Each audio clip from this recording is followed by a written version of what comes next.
Peace, peace, peace. I hope you guys are doing well. So, as I'm sitting here, you feel me? I was meditating, but then I opened my eyes, and technically I was still meditating. You feel me?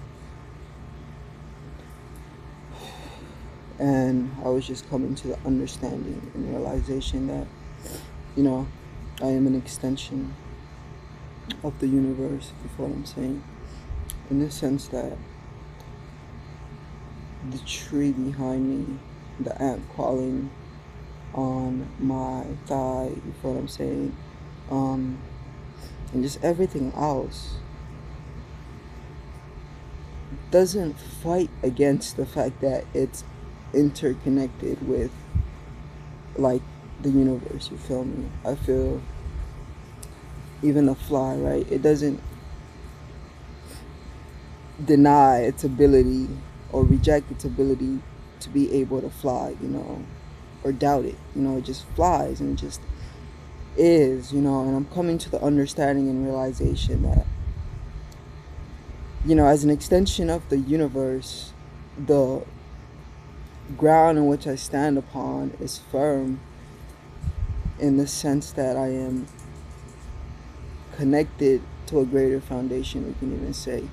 And so I came to the understanding and realization that I must learn to be, and I'm pretty good at it, but I still have to get better at it, you feel what I'm saying?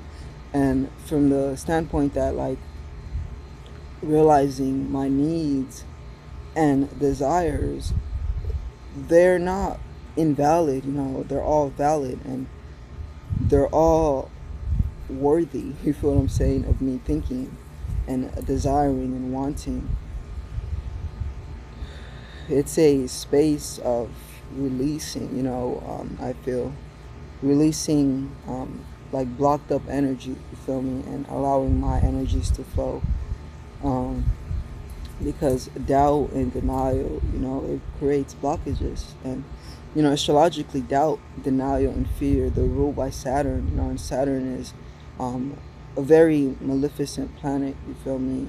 Saturn inspired Satan, like the ideology of Satan is Saturn personified, you feel what I'm saying? For those of you who understand astrology. But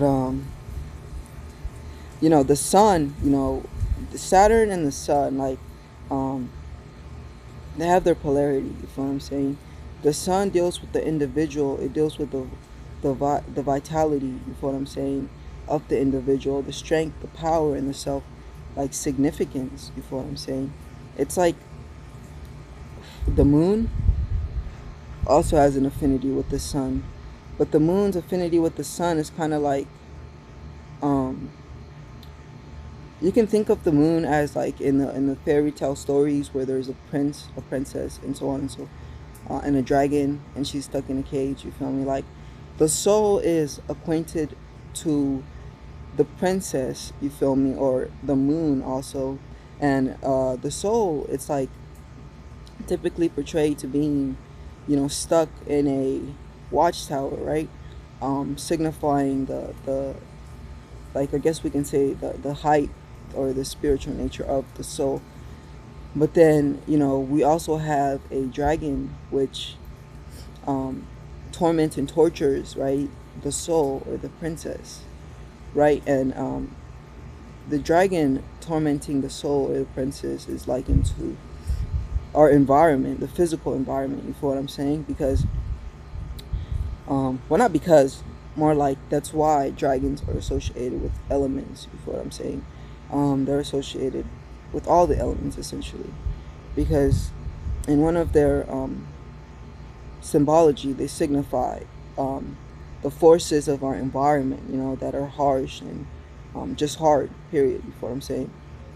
And so the prince, which signifies the sun or the ego or the individuality, you feel me, who is tasked with slaying the dragon, signifies the ego or the individual and their individualistic ability to rise above the environment for the sake of saving their soul. You feel what I'm saying? And this looks like spiritual work, shadow work. You feel me? Meditating, just being conscientious and aware. You feel what I'm saying? So that's kind of like the breakdown, because all of these stories, especially ancient stories, they're symbolic. They're very symbolic, and you feel what I'm saying? But yeah, as I'm sitting here and I'm feeling like my vitality flow through me. You feel what I'm saying?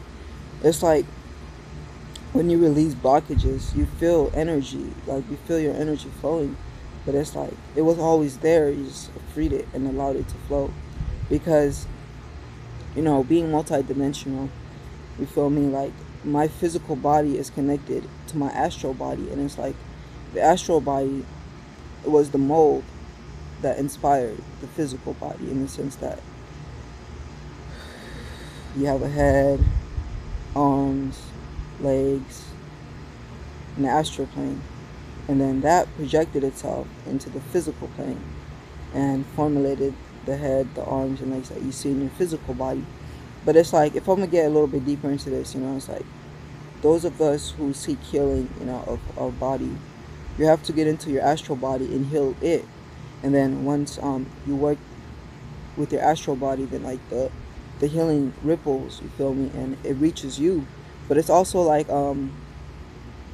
working with the astral body, it's easier than or trying to change the astral body is easier than trying to change the physical body, because the astral body, it's composed of thoughts, thought structures and things like that, energy and consciousness. So through your imagination, you feel me, it's easier to visualize and alter energy.